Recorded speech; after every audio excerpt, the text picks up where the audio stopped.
Shalom untuk saudara pendengar yang dikasihi Tuhan Yesus Kristus. Selamat siang dan salam sejahtera untuk kita semuanya. Selamat datang kembali di renungan siang dan doa siang pada hari ini. Semoga saudara yang terkasih dalam keadaan sehat selalu. Kiranya damai dan sukacita Roh Kudus melimpah di dalam hati dan pikiran saudara saat ini. Sebelum kita mulai renungan pada siang hari ini, marilah kita bersama-sama berdoa. Bapa di kerajaan sorga, terima kasih atas penyertaan yang Engkau berikan kepada saya atas siang hari yang indah ini. Terima kasih telah memberi saya kesempatan untuk selalu dapat bersyukur atas segala pekerjaan yang aku kerjakan. Maka dari itu, saya mohon sertailah selalu diri ini sepanjang hari ini. Terima kasih atas berkat Tuhan hingga saat ini aku masih bisa merasakan kebaikan Tuhan dan buatlah agar bibirku selalu mengucap syukur kepadamu. Tuhan Yesus Kristus, terima kasih pada saat ini saya masih bisa bekerja. Tuhan, saat ini saya akan memulai pekerjaan saya.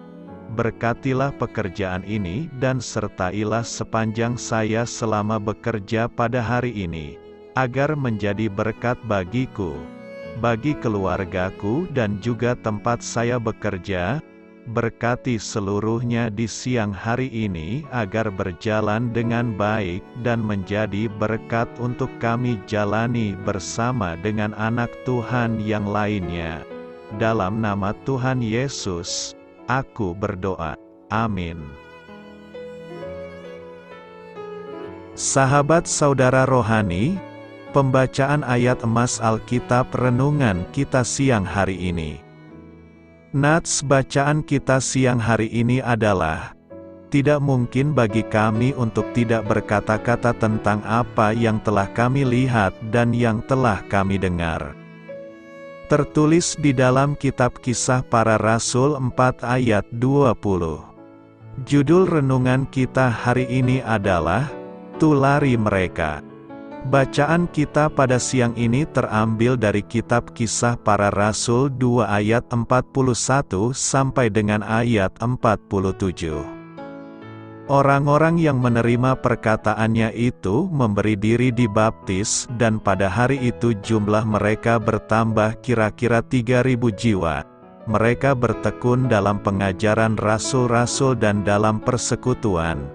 Dan mereka selalu berkumpul untuk memecahkan roti dan berdoa. Maka ketakutanlah mereka semua. Sedang rasul-rasul itu mengadakan banyak mujizat dan tanda. Dan semua orang yang telah menjadi percaya tetap bersatu. Dan segala kepunyaan mereka adalah kepunyaan bersama, dan selalu ada dari mereka yang menjual harta miliknya, lalu membagi-bagikannya kepada semua orang sesuai dengan keperluan masing-masing.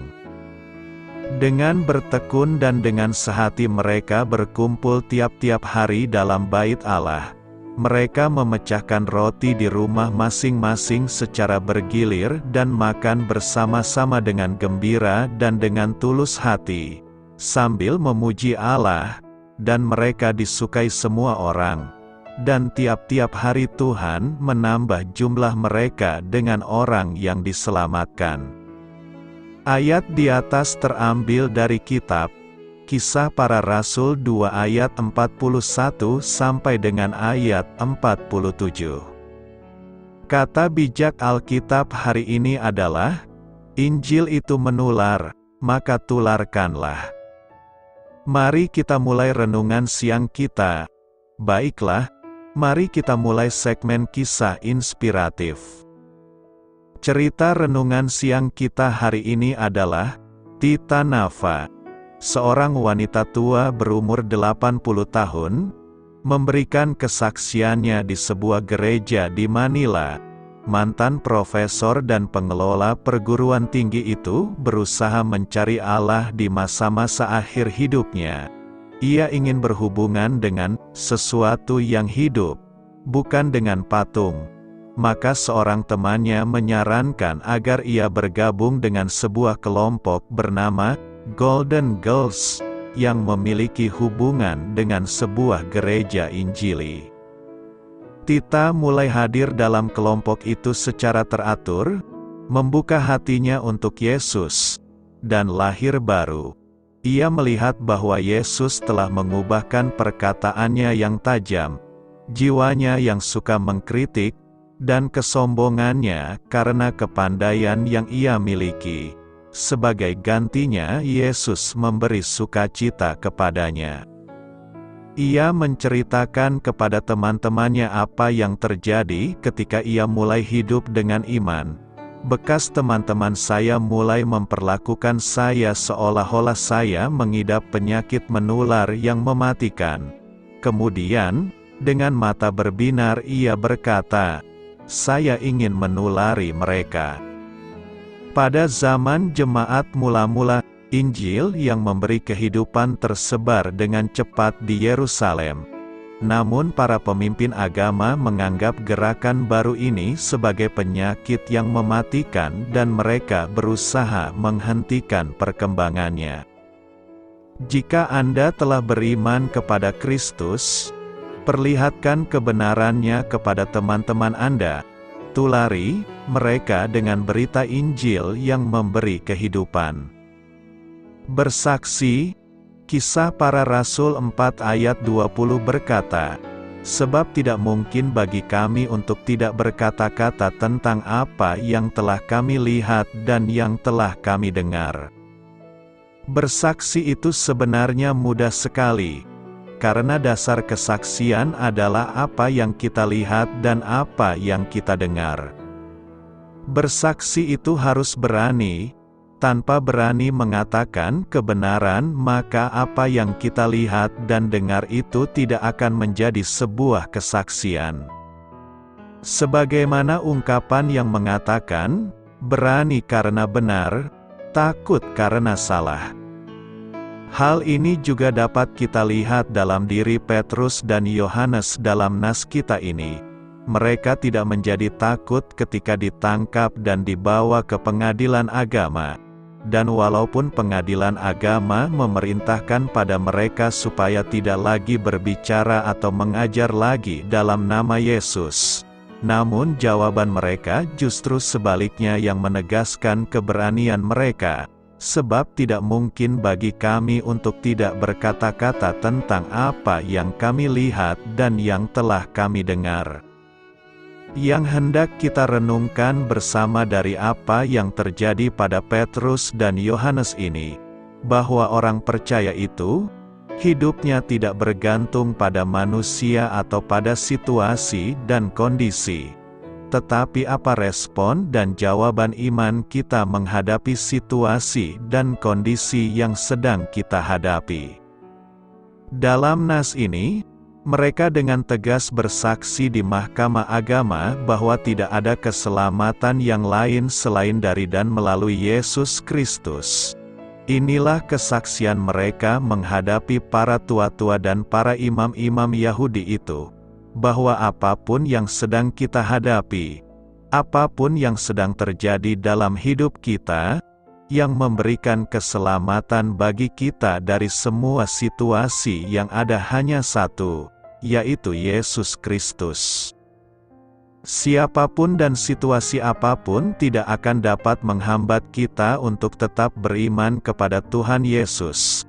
Sebab kita tahu hanya ada satu jalan keselamatan dari setiap masalah dan pergumulan yang ada, yaitu hanya melalui iman kepada Yesus Kristus. Nas firman Tuhan ini hendak menuntun kita pada semangat hidup yang berorientasi pada panggilan kita sebagai pengikut Kristus, yaitu hidup yang bersaksi. Sebagaimana murid Tuhan Yesus dalam nas ini, bahwa mereka mau dan bersedia menjadi saksi Kristus baik di hadapan mahkamah agama maupun di tengah masyarakat. Kesaksian kita terhadap iman kita kepada Yesus harus kita dasarkan dari apa yang telah kita lihat, rasakan dan dengarkan tentang Yesus. Kesaksian yang benar adalah kesaksian dari pengalaman hidup sehari-hari. Kita menyatakan cinta kasih Yesus yang kita terima dan rasakan setiap hari kepada semua orang.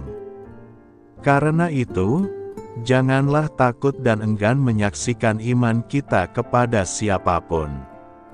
Sebab kesaksian hidup kita akan menjadi penguat bagi iman orang lain. Apa itu pertobatan dan mengapa itu diperlukan untuk keselamatan? Mari kita lihat jawabannya. Banyak orang memahami istilah pertobatan, berarti berbalik dari dosa. Ini bukanlah definisi Alkitab mengenai pertobatan. Dalam Alkitab, kata bertobat berarti berubah pikiran. Alkitab juga memberitahu kita bahwa pertobatan yang sejati akan menghasilkan perubahan tindakan. Kisah Para Rasul 26 ayat 20 menyatakan, "Tetapi mula-mula aku memberitakan bahwa mereka harus bertobat dan berbalik kepada Allah serta melakukan pekerjaan-pekerjaan yang sesuai dengan pertobatan itu." Definisi pertobatan yang alkitabiah adalah perubahan pikiran yang menghasilkan perubahan tingkah laku. Kalau demikian, apa hubungan antara pertobatan dan keselamatan? Kitab Kisah Para Rasul nampaknya secara khusus memusatkan perhatian pada pertobatan dalam hubungannya dengan keselamatan. Bertobat, dalam kaitannya dengan keselamatan, itu merubah pikiran Anda dalam hubungannya dengan Yesus Kristus. Dalam khotbah Petrus pada hari Pentakosta, dia mengakhirinya dengan panggilan agar orang-orang bertobat. Bertobat dari apa? Petrus memanggil orang-orang yang menolak Yesus Kristus untuk mengubah pikiran mereka mengenai Dia, untuk mengakui bahwa Dia sungguh-sungguh adalah Tuhan dan Kristus. Petrus memanggil orang-orang untuk mengubah pikiran mereka dari menolak Kristus sebagai Mesias, menjadi beriman kepadanya sebagai Mesias dan Juru Selamat. Pertobatan dan iman dapat dipahami sebagai dua sisi dari koin yang sama. Tidak mungkin beriman kepada Yesus Kristus sebagai Juru Selamat tanpa terlebih dahulu mengubah pikiran Anda mengenai siapa Dia dan apa yang telah Dia lakukan. Apakah ini adalah pertobatan dari penolakan secara sengaja, atau pertobatan dari ketidakacuhan atau ketidaktertarikan? Itu adalah perubahan pikiran. Pertobatan yang alkitabiah, dalam hubungannya dengan keselamatan, adalah merubah pikiran saudara dari yang tadinya menolak Kristus menjadi beriman kepada Kristus. Penting untuk memahami bahwa pertobatan bukanlah hasil perbuatan kita demi mendapatkan keselamatan. Tidak seorang pun dapat bertobat dan datang kepada Allah, kecuali Allah sendiri yang menarik orang tersebut. Kisah Para Rasul 5 ayat 31 dan 11 ayat 18 mengindikasikan bahwa pertobatan adalah pemberian Allah, yang dimungkinkan semata-mata karena anugerahnya. Tidak ada seorang pun yang dapat bertobat kecuali kalau Allah menganugerahkan pertobatan. Segala sesuatu yang bersangkutan dengan keselamatan, termasuk pertobatan dan iman, itu hasil karya Allah dalam menarik kita, membuka mata kita, dan mengubah hati kita. Panjang sabar Allah menuntun kita kepada pertobatan, demikian pula kebaikannya. Sekalipun pertobatan bukan perbuatan yang menghasilkan keselamatan, pertobatan yang berujung pada keselamatan pasti menghasilkan satu perbuatan. Tidak mungkin mengubah pikiran saudara mengenai Kristus tanpa diikuti perubahan perilaku. Dalam Alkitab, Pertobatan menghasilkan perubahan tingkah laku. Itu sebabnya Yohanes Pembaptis berseru agar orang-orang menghasilkan buah yang sesuai dengan pertobatan. Seseorang yang benar-benar telah bertobat dari yang tadinya menolak Kristus menjadi beriman kepada Kristus akan terlihat melalui hidupnya yang berubah. Pertobatan, jika didefinisikan secara tepat, itu perlu untuk keselamatan. Pertobatan yang alkitabiah adalah mengubah pikiran saudara mengenai Yesus Kristus dan berbalik kepada Allah dalam iman untuk keselamatan. Berbalik dari dosa bukanlah definisi dari pertobatan, melainkan salah satu hasil pertobatan yang sejati, yang berlandaskan iman yang menuntun kepada Tuhan Yesus Kristus. Apakah pertobatan itu dan apakah itu perlu untuk keselamatan? Menjawab pertanyaan itu, mari kita diskusikan. Banyak orang memahami istilah pertobatan sebagai berpaling dari dosa. Menyesali dosa dan berpaling darinya berhubungan dengan pertobatan, namun bukan arti sebenarnya dari kata tersebut. Dalam Alkitab, kata bertobat berarti berubah pikiran. Alkitab juga memberitahu kita bahwa pertobatan sejati akan menghasilkan perubahan tindakan. Dalam meringkas pelayanannya, Paulus menyatakan, "Aku memberitakan bahwa mereka harus bertobat dan berbalik kepada Allah dan menunjukkan pertobatan mereka melalui perbuatan mereka." Definisi singkat Alkitab tentang pertobatan adalah perubahan pikiran yang menghasilkan perubahan tindakan. Lalu, apa hubungan antara pertobatan dan keselamatan? Kitab Kisah Para Rasul secara khusus berfokus pada pertobatan sehubungan dengan keselamatan. Bertobat, sehubungan dengan keselamatan, berarti mengubah pikiran Anda mengenai dosa dan Yesus Kristus. Dalam khotbah Petrus pada hari Pentakosta, ia menutup dengan seruan agar umat bertobat. Bertobat dari apa? Petrus memanggil orang-orang yang menolak Yesus untuk mengubah pikiran mereka tentang dosa itu dan mengubah pikiran mereka tentang Kristus sendiri, dengan mengakui bahwa Dia memang Tuhan dan Kristus. Petrus menyerukan agar orang-orang mengubah pikiran mereka, membenci penolakan mereka terhadap Kristus di masa lalu, dan menerima iman kepadanya sebagai Mesias dan Juru Selamat mereka. Pertobatan melibatkan kesadaran bahwa Anda telah berpikir salah di masa lalu dan bertekad untuk berpikir benar di masa depan. Orang yang bertobat akan berpikir ulang mengenai pola pikir yang dianutnya sebelumnya.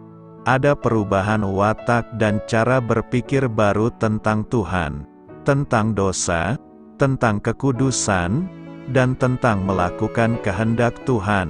Pertobatan sejati didorong oleh duka cita menurut kehendak Allah, dan hal itu menuntun pada keselamatan. Pertobatan dan iman dapat dipahami sebagai dua sisi mata uang yang sama.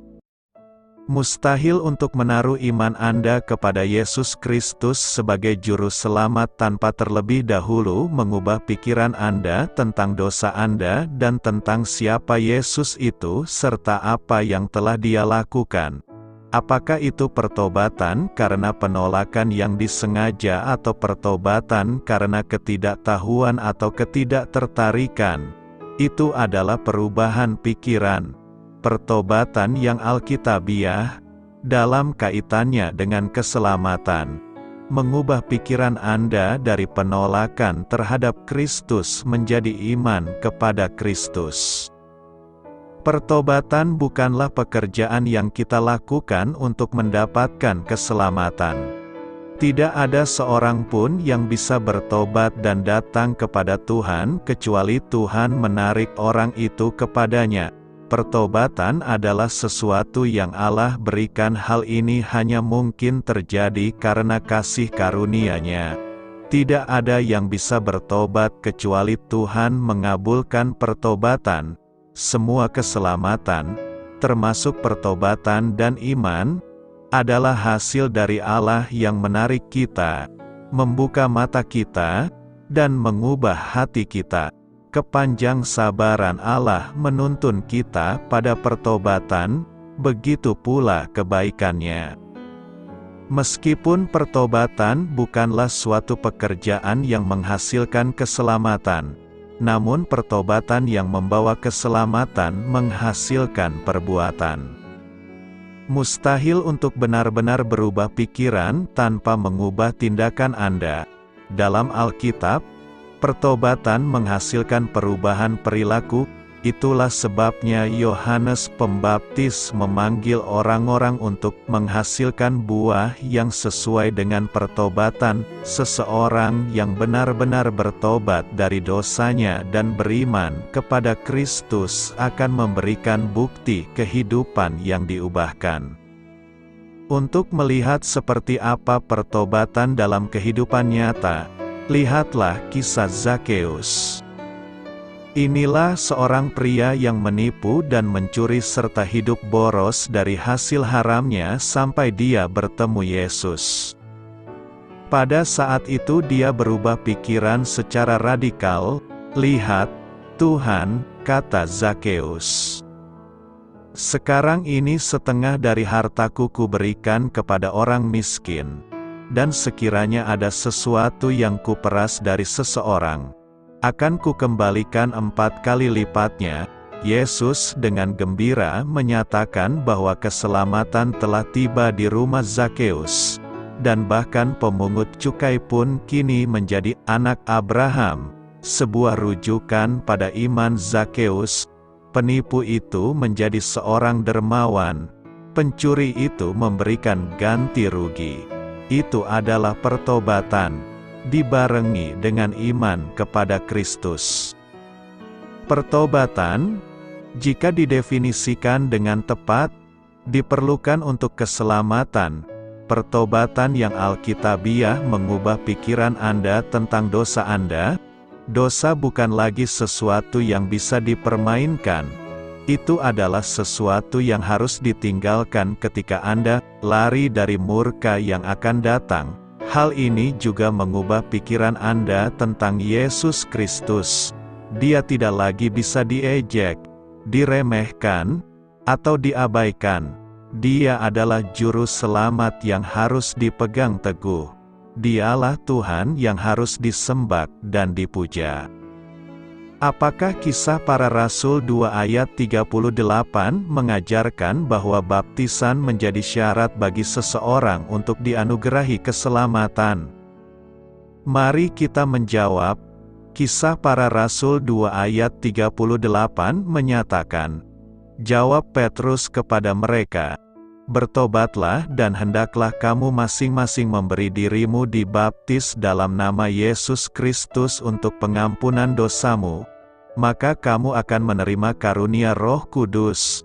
Terlepas dari ayat atau kutipan di atas, pertama-tama kita harus terlebih dahulu memahami apa yang diajarkan oleh Alkitab.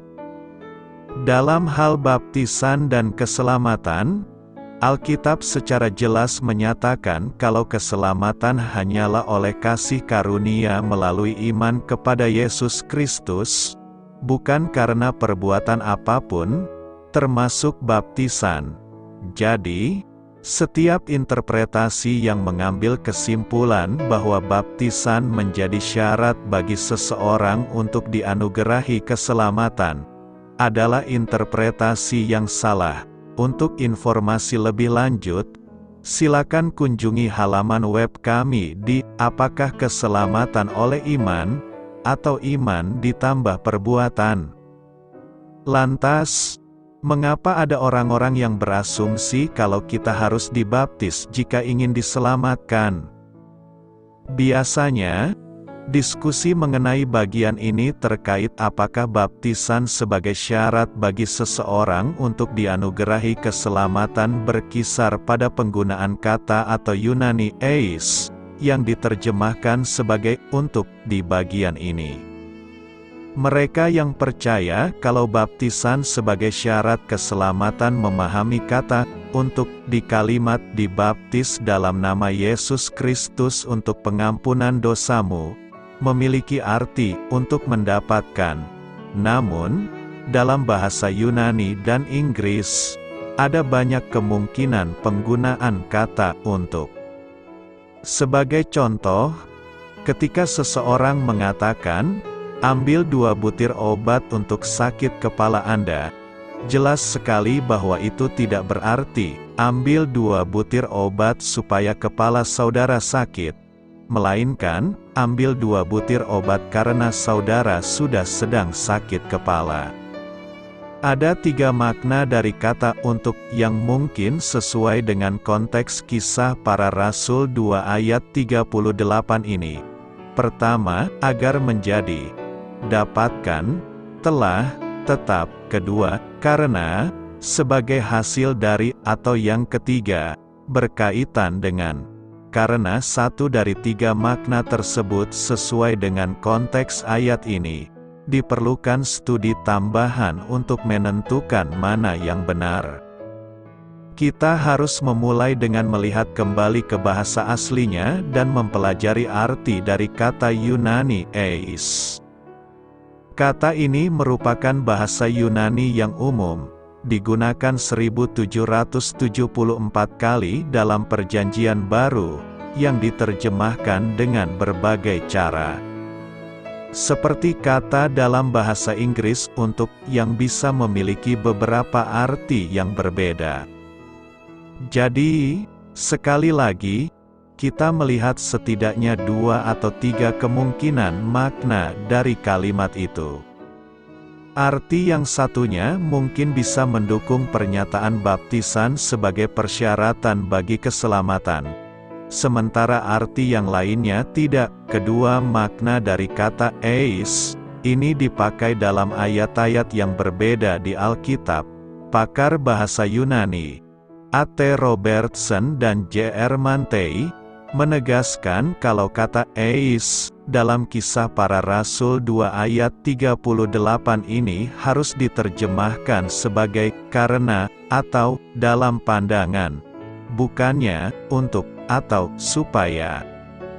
Salah satu contoh bagaimana preposisi ini digunakan dalam bagian lainnya terlihat dalam Matius 12 ayat 41 di mana kata eis memiliki arti hasil dari suatu tindakan.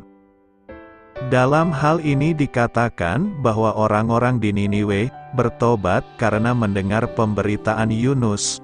Kata karena yang digunakan dalam bahasa Yunaninya adalah eis. Jelas sekali, arti dari kalimat ini, bahwa mereka yang bertobat, karena atau sebagai hasil dari khotbah Yunus.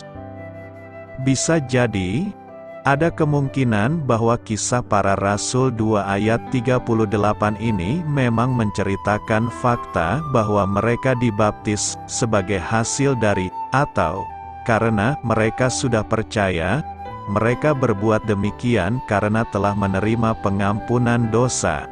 Penafsiran bagian ini akan konsisten dengan pesan yang tercatat dalam 2 khotbah Petrus kepada orang-orang yang belum percaya di mana ia mengaitkan pengampunan dosa dengan pertobatan dan iman kepada Kristus tanpa menyebutkan baptisan.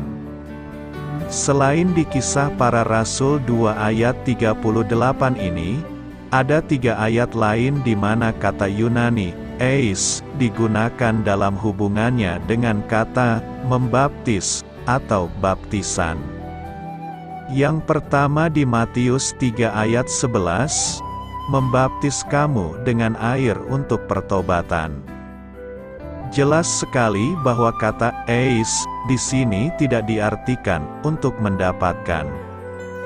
Mereka tidak dibaptis untuk mendapatkan pertobatan, tetapi dibaptis karena mereka telah bertobat. Bagian kedua di Roma 6 ayat 3 berkata, dibaptis dalam kematiannya. Ini juga cocok dengan makna kata karenanya atau berkenaan dengan. Yang ketiga ada di 1 Korintus 10 ayat 2 berkata, untuk menjadi pengikut Musa mereka semua telah dibaptis dalam awan dan dalam laut. Sekali lagi, kata eis dalam kalimat ini bukan berarti untuk mendapatkan, karena orang Israel tidak dibaptis untuk menjadikan Musa pemimpin mereka. Musa sudah menjadi pemimpin mereka dan telah memimpin mereka keluar dari Mesir. Jika kita mau konsisten dalam penggunaan preposisi eis dalam hubungannya dengan baptisan, kita harus menyimpulkan bahwa Kisah Para Rasul 2 ayat 38 ini memang mengacu pada makna mereka dibaptis karena telah menerima pengampunan dosa. Beberapa ayat lain di mana eis tidak diartikan untuk mendapatkan bisa ditemukan di Matius 28 ayat 19, 1 Petrus 3 ayat 21, Kisah Para Rasul 19 ayat 3, 1 Korintus 1 ayat 15 dan 12 ayat 13. Fakta mengenai tata bahasa terkait ayat ini dan penggunaan kata depan eis jelas menunjukkan bahwa kedua pandangan terhadap ayat ini sudah cocok dengan konteksnya dan kemungkinan makna dari ayat tersebut. Mayoritas dari fakta yang sesuai untuk mendefinisikan kata "untuk" pada konteks ini antara lain karena, atau, dalam hal, bukannya, untuk mendapatkan. Oleh karena itu, Kisah Para Rasul 2 ayat 38, ketika ditafsirkan dengan benar, tidak mengajarkan bahwa baptisan diperlukan sebagai syarat bagi seseorang untuk dianugerahi keselamatan. Selain diterjemahkan sebagai "untuk" dalam bagian ini, ada aspek tata bahasa lain yang harus dipertimbangkan, perubahan antara orang kedua dan orang ketiga antara kata kerja dan kata ganti di bagian itu. Misalnya, dalam perintah Petrus untuk bertobat dan dibaptis, kata Yunani tersebut diterjemahkan sebagai bertobat dalam orang kedua jamak, sementara kata kerja dibaptis adalah orang ketiga tunggal. Ketika kita memasangkan kata tersebut dengan fakta bahwa kata ganti Anda dalam kalimat pengampunan dosamu yang juga berbentuk orang kedua jamak, kita melihat sebuah perbedaan penting yang membantu kita memahami bagian ini. Hasil perubahan dari orang kedua jamak menjadi orang ketiga tunggal dan sebaliknya, tampaknya menghubungkan kalimat pengampunan dosamu secara langsung dengan perintah untuk bertobat. Oleh karena itu, ketika saudara memperhitungkan perubahan orang dan jumlahnya, berarti Anda bertobat untuk pengampunan terhadap dosa-dosa Anda, dan membiarkan masing-masing dirimu dibaptis, atau, dengan cara yang lebih jelas, Anda semua bertobat untuk pengampunan terhadap semua dosa Anda, dan biarkan kamu masing-masing dibaptis. Kesalahan lain yang dibuat oleh mereka yang memahami kalau Kisah Para Rasul 2 ayat 38 ini mengajarkan baptisan sebagai persyaratan untuk dianugerahi keselamatan kadang-kadang disebut sebagai kekeliruan dalam mengambil kesimpulan. Sederhananya, gagasan bahwa hanya karena pernyataan itu benar, kita tidak bisa menganggap semua peniadaan, atau kebalikan, dari pernyataan itu juga benar. Dengan kata lain, hanya karena Kisah Para Rasul 2 ayat 38 mengatakan, bertobat dan dibaptis untuk pengampunan dosamu, maka kamu akan menerima karunia Roh Kudus.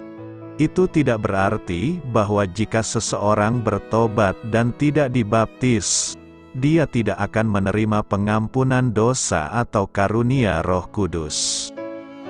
Ada perbedaan penting antara kondisi untuk dianugerahi keselamatan dan persyaratan untuk dianugerahi keselamatan.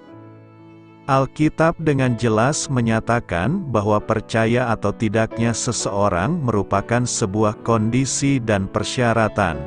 Tapi hal ini tidak bisa disamakan dengan perihal baptisan.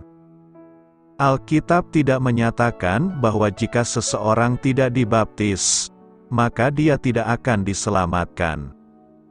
Seseorang bisa saja menambahkan sejumlah hal terkait kondisi iman yang diperlukan untuk keselamatan. Misalnya, jika seseorang percaya, dibaptis, pergi ke gereja, dan suka memberi kepada orang miskin, maka ia akan diselamatkan. Kesalahan dalam berpikir terjadi jika seseorang mengasumsikan kondisi-kondisi baptisan, pergi ke gereja, memberi kepada orang miskin, merupakan syarat untuk diselamatkan. Hal tersebut menunjukkan bukti ada tidaknya buah-buah yang dihasilkan keselamatan, tetapi bukan persyaratan untuk keselamatan. Fakta bahwa baptisan tidak diperlukan untuk menerima pengampunan dan karunia Roh Kudus juga bisa kita ketahui dengan membaca kitab Kisah Para Rasul lebih mendalam. Di Kisah Para Rasul 10 ayat 43, Petrus mengatakan kepada Kornelius bahwa, melalui namanya, orang yang percaya kepadanya akan mendapat pengampunan dosa. Perlu dicatat bahwa hingga saat itu, tidak ada yang menyebutkan tentang soal baptisan, tapi Petrus menghubungkan percaya tidaknya seseorang kepada Kristus dengan tindakan menerima pengampunan atas dosa-dosanya. Hal berikutnya yang terjadi adalah mempercayai pesan Petrus tentang Kristus, bahwa turunlah Roh Kudus ke atas semua orang yang mendengarkan pemberitaan itu, hanya setelah mereka percaya, menerima pengampunan dosa dan karunia Roh Kudus, barulah Kornelius dan keluarganya dibaptis. Konteks dan bagian tersebut sangat jelas. Kornelius dan keluarganya menerima pengampunan dosa dan karunia Roh Kudus sebelum mereka dibaptis. Bahkan, alasan Petrus membaptis mereka justru dikarenakan mereka menunjukkan bukti telah menerima Roh Kudus, seperti Petrus dan orang Yahudi yang telah menjadi orang percaya. Kesimpulannya, Kisah Para Rasul 2 ayat 38 ini tidak mengajarkan kalau baptisan diperlukan sebagai syarat bagi seseorang untuk dianugerahi keselamatan. Baptisan memang penting, sebagai tanda bahwa seseorang telah dibenarkan oleh iman, juga sebagai pernyataan publik iman seseorang di dalam Kristus dan keanggotaannya dalam tubuh Kristus. Tapi, baptisan tidak terkait dengan pengampunan dosa. Alkitab dengan jelas menyatakan bahwa kita diselamatkan oleh kasih karunia melalui iman percaya kepada Kristus saja. Bertekun dalam pengajaran dan persekutuan. Kisah Para Rasul 2 ayat 42 berkata, mereka bertekun dalam pengajaran rasul-rasul dan dalam persekutuan, dan mereka selalu berkumpul untuk memecahkan roti dan berdoa. Bertekun berarti bersungguh-sungguh, bekerja keras dan berjuang untuk mencapai tujuan. Dalam nas hari ini, Lukas menekankan bertekun dalam beberapa hal, yakni, dalam pengajaran rasul-rasul, dalam persekutuan, dalam memecahkan roti, dan dalam berdoa. Gereja mula-mula menjadi kuat dan cepat bertumbuh dewasa, karena mereka bertekun dalam pengajaran para rasul. Seorang Kristen yang ingin menjadi benar di mata Tuhan dan ingin menjadi dewasa, harus bertekun di dalam pengajaran yang benar. Mengapa pengajaran itu penting?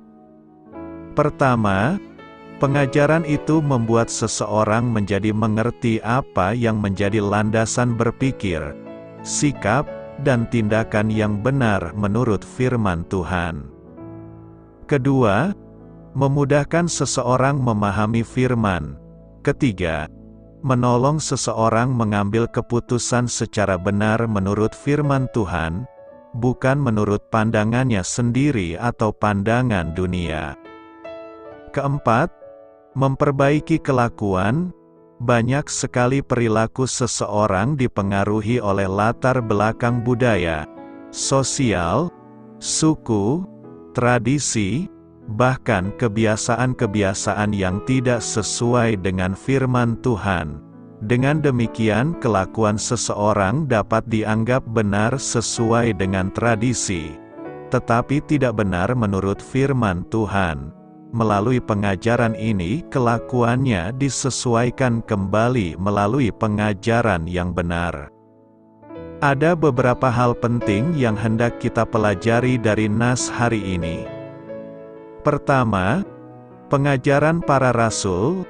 Jemaat perdana setia pada ajaran para rasul, karena mereka telah menjadi Kristiani, atau para pengikut Kristus, dengan menerima sabda Yesus Kristus, Injil Yesus Kristus. Maka suatu hidup Kristiani harus senantiasa diperdalam dengan pemberitaan Injil secara berkesinambungan. Iman timbul dari pendengaran, dan pendengaran oleh firman Kristus. Dengan penuh kerendahan hati mereka menerima dan mengakui bahwa keselamatan telah terwujud melalui kematian dan kebangkitan Kristus. Iman akan Kristus yang bangkit memungkinkan jemaat ini menjadi tanda yang menarik banyak orang.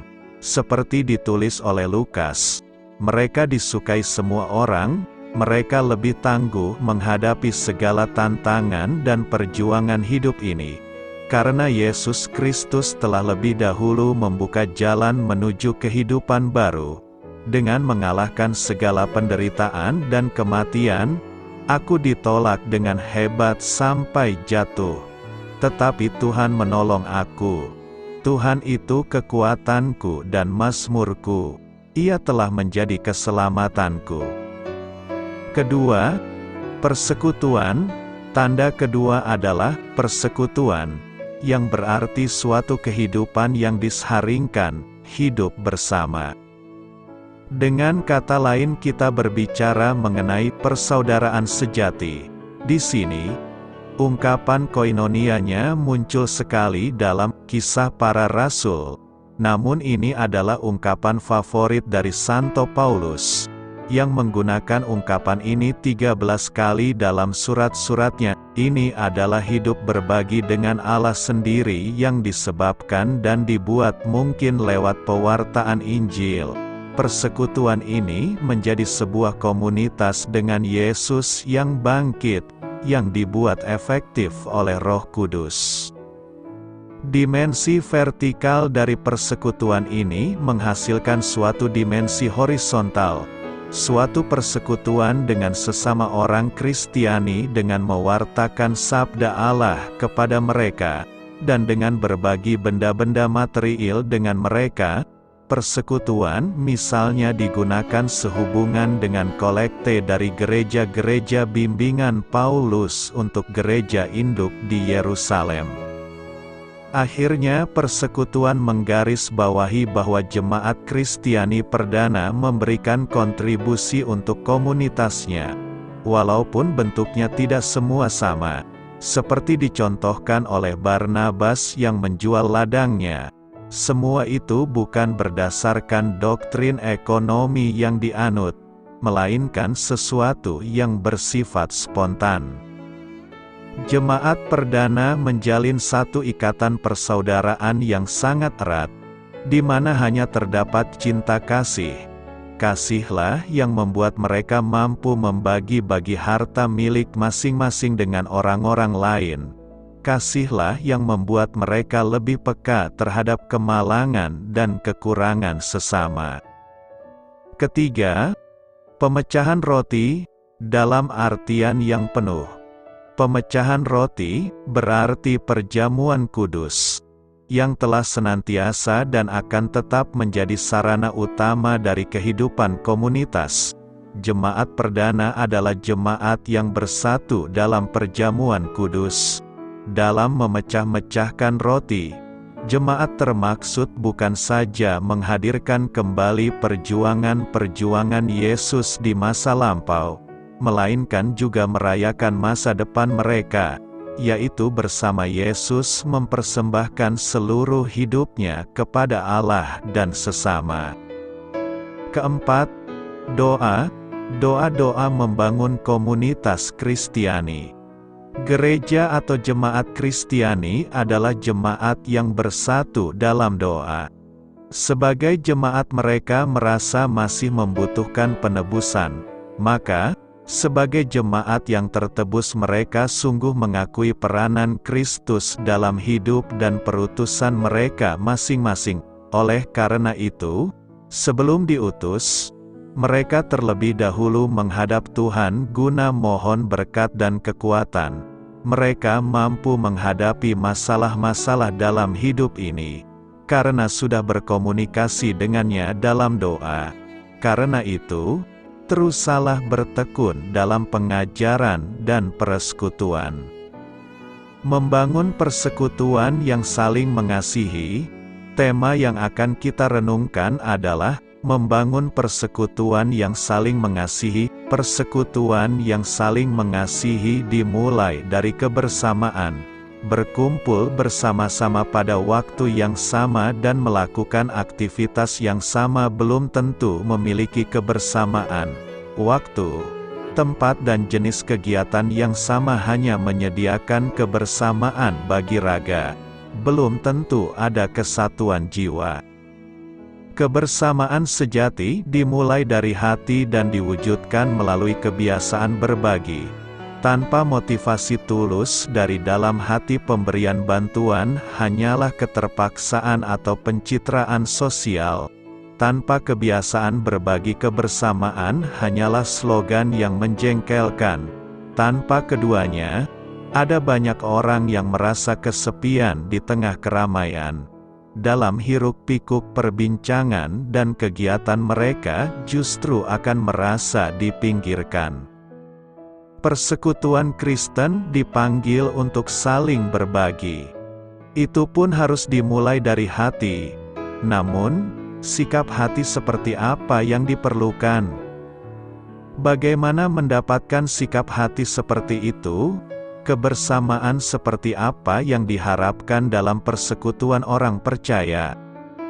Teks kita hari ini akan menjawab deretan pertanyaan ini, dan beberapa pertanyaan lain seputar berbagi kehidupan.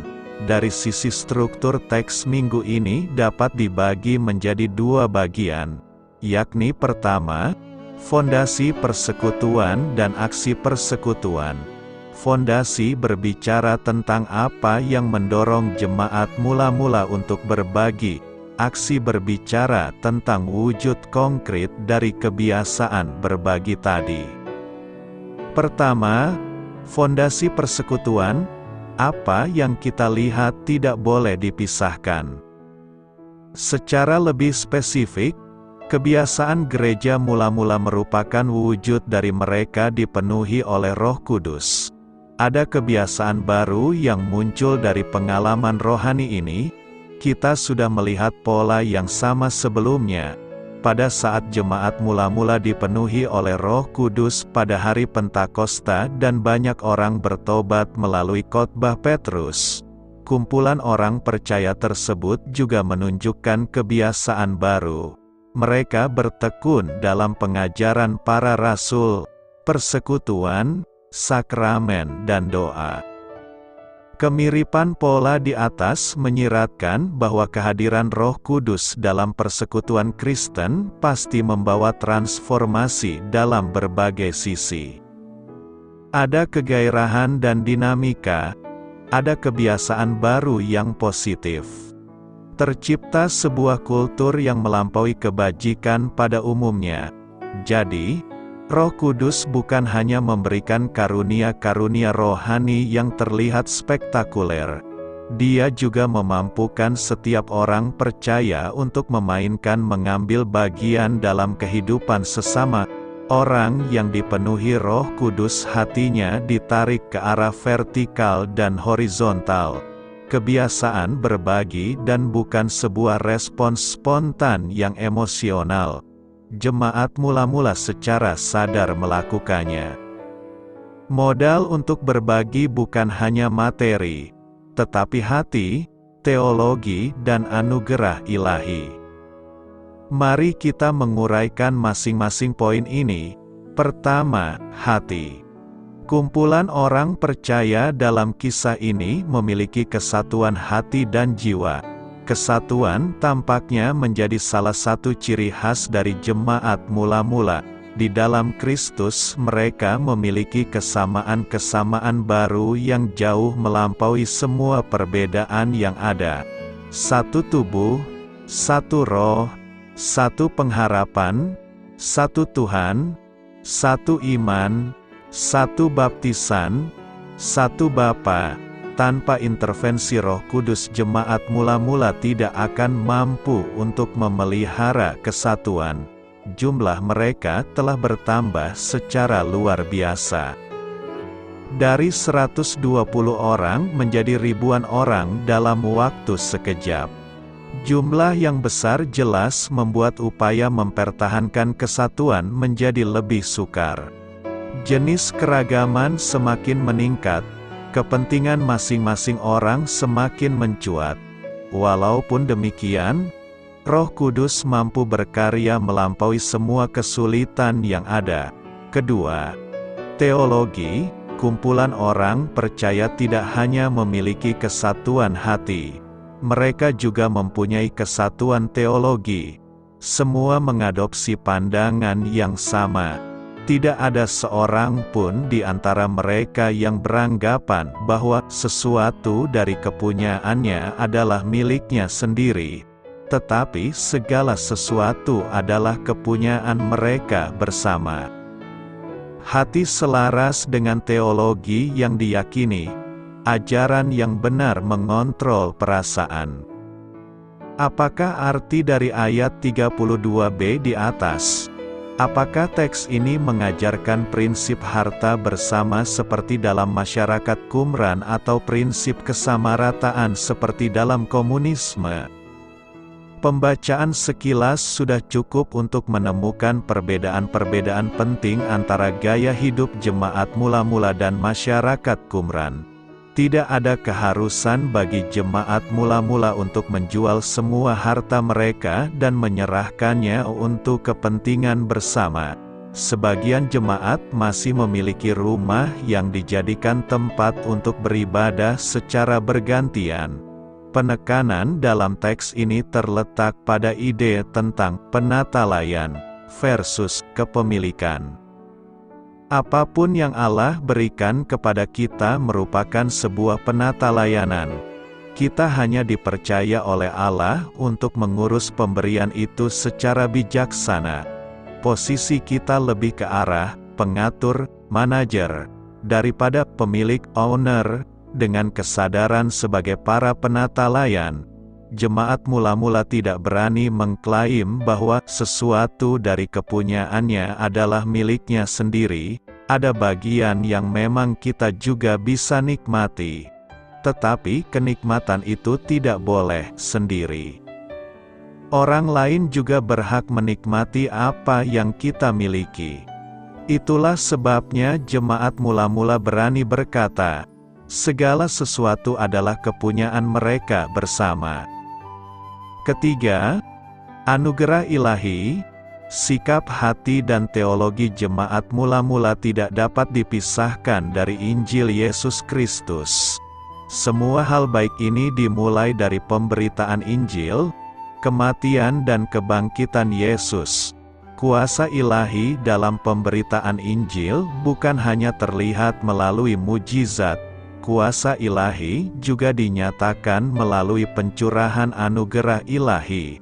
Pemberitaan Injil yang terus-menerus membuat jemaat mula-mula hidup dalam kasih karunia yang melimpah-limpah. Secara hurufiah bagian ini berbunyi, "Dan kasih karunia yang besar atau melimpah ada atas mereka semua," mayoritas versi Inggris. Kata sambung dan mengaitkan pemberitaan Injil di ayat 33a dengan pemberian kasih karunia Allah yang melimpah di ayat 33b. Pemberian ilahi inilah yang mendorong mereka untuk berani memberi diri bagi orang lain. Kasih karunia melimpah mengubahkan kita menjadi pribadi yang tidak kikir dan tidak serakah. Sebagaimana Allah telah mencari dan menyelamatkan orang berdosa, demikian pula orang percaya mencari dan menyelamatkan orang yang tidak punya apa-apa. Kebenaran ini bertabrakan keras dengan berita di banyak mimbar gereja. Jemaat memang didorong untuk memberi, tetapi bukan melalui berita Injil. Mereka dimotivasi dengan janji-janji kenikmatan duniawi. Banyak memberi akan banyak diberkati. Ini adalah pemutarbalikan kebenaran. Kita memberi karena sudah diberkati. Di dalam kematian dan kebangkitan Kristus kita sudah menerima lebih daripada yang kita pantas dapatkan. Hanya mereka yang benar-benar puas di dalam Kristus yang mampu untuk menyampahkan dunia. Kedua, aksi persekutuan. Kita sering menemukan di dalam Alkitab bahwa imperatif, perintah, didahului dengan indikatif, pernyataan. Tindakan praktis dilandaskan pada alasan teologis. Apa yang kita lakukan didorong oleh apa yang Allah lakukan. Pola itulah yang kita temukan di sini. Aksi bersumber dari hati, teologi, dan anugerah ilahi. Ribuan orang Yahudi yang bertobat dari pasal 2-4 kemungkinan besar adalah para peziarah dari berbagai daerah yang sedang merayakan Hari Raya Pentakosta. Tatkala mereka bertobat, mereka memutuskan untuk tinggal di Yerusalem lebih lama. Perbekalan mereka sangat mungkin tidak lagi memadai. Mereka tidak mampu membayar sewa penginapan maupun kebutuhan sehari-hari mereka. Di tengah situasi seperti ini, jemaat mula-mula tidak berdiam diri. Mereka memberi diri, mereka belajar untuk berbagi. Apa yang dilakukan oleh mereka di sini terbilang luar biasa.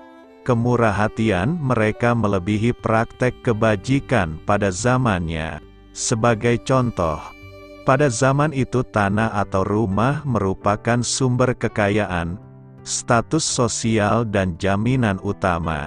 Semakin banyak tanah atau rumah yang dimiliki, semakin seseorang dihormati.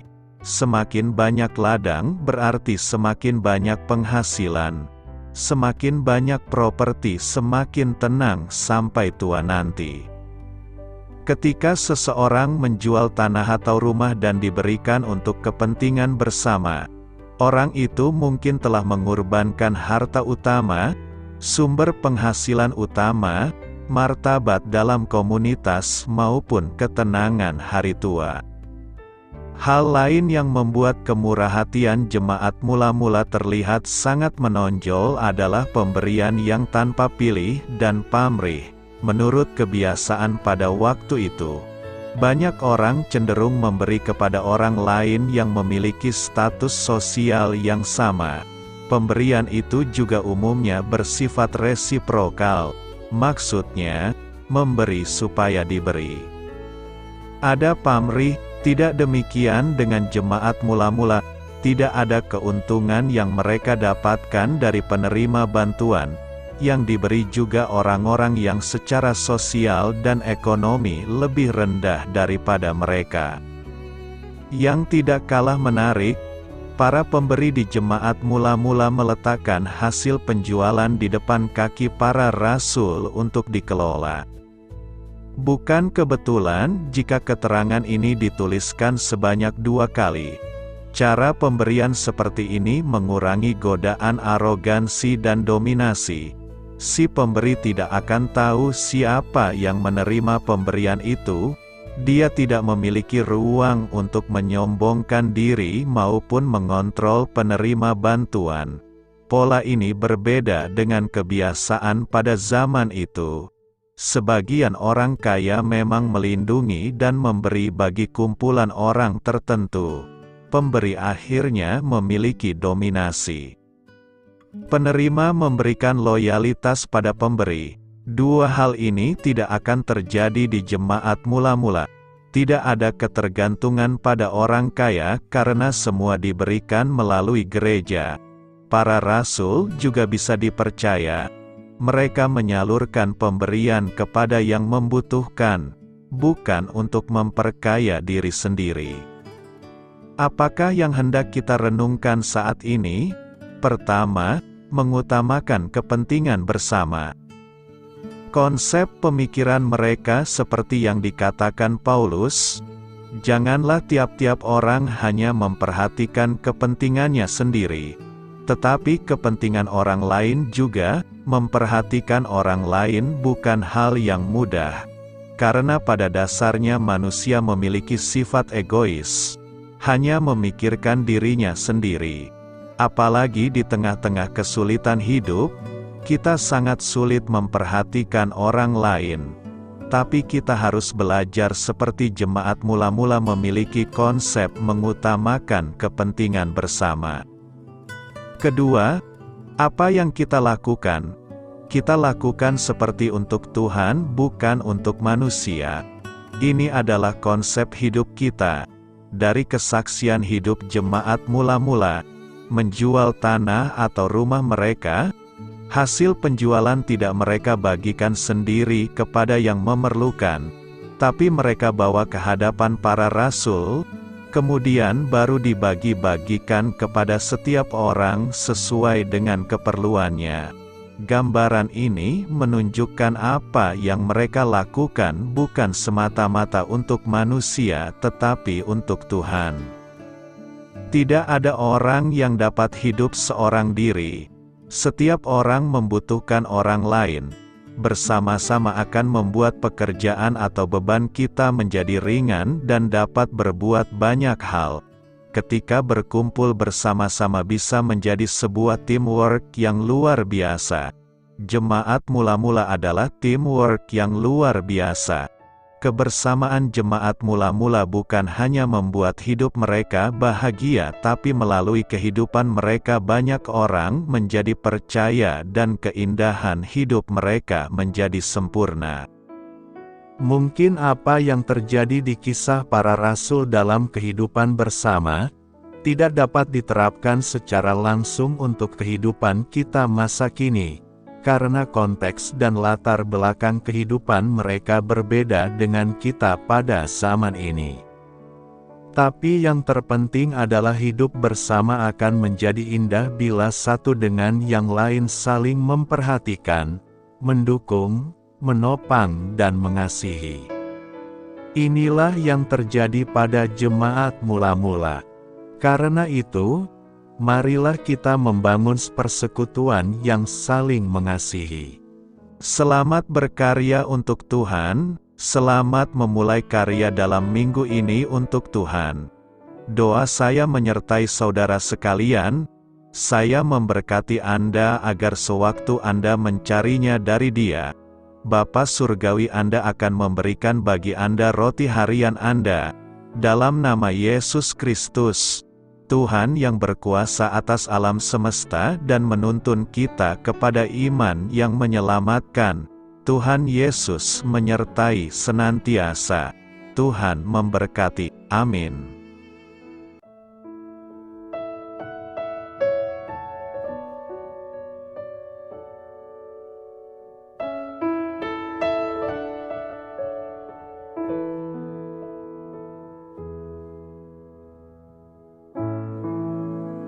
Demikianlah renungan firman Tuhan pada siang hari ini. Semoga menjadi kekuatan di dalam hidup kita dan menjadikan kita pribadi yang lebih sukses. Sebelum kita memulai aktivitas hari ini, marilah kita berdoa. Bapa kami yang ada di sorga, terima kasih atas kasih dan kebaikan Tuhan yang begitu besar buat kami. Tuntunlah perbuatanku agar di sepanjang hari ini saya bisa bekerja sebaik-baiknya, tidak pernah jemu menolong sesama, selalu ramah dan tahu terima kasih, menghayati iman dan mengamalkannya dengan sekuat tenagaku. Semua ini saya sampaikan kepadamu, dengan pengantaraan Kristus, Tuhan kami. Allah, Bapa kami bersyukur kepadamu, bahwa dengan bekerja kami boleh ambil bagian di dalam karya-Mu mensejahterakan dan membahagiakan umat manusia. Kami mohon bimbingan-Mu dalam melaksanakan pekerjaan kami hari ini. Bimbinglah kami agar sanggup bekerja dengan semangat kasih, dengan riang, rajin dan jujur. Terima kasih, Tuhan. Amin. Dalam nama Tuhan Yesus Kristus Tuhan dan Juru Selamat kami, Bapa kami yang baik, kami mengucap syukur dan berdoa. Amin. Biarlah firman Tuhan menjadi pengingat untuk kita semua, bahwa tuntunan dari Roh Kudus akan selalu memberi jalan keluar bagi setiap permasalahan hidup kita, dan memberi kedamaian di hati kita. Amin. Sampai jumpa di renungan siang saudara rohani berikutnya. Shalom.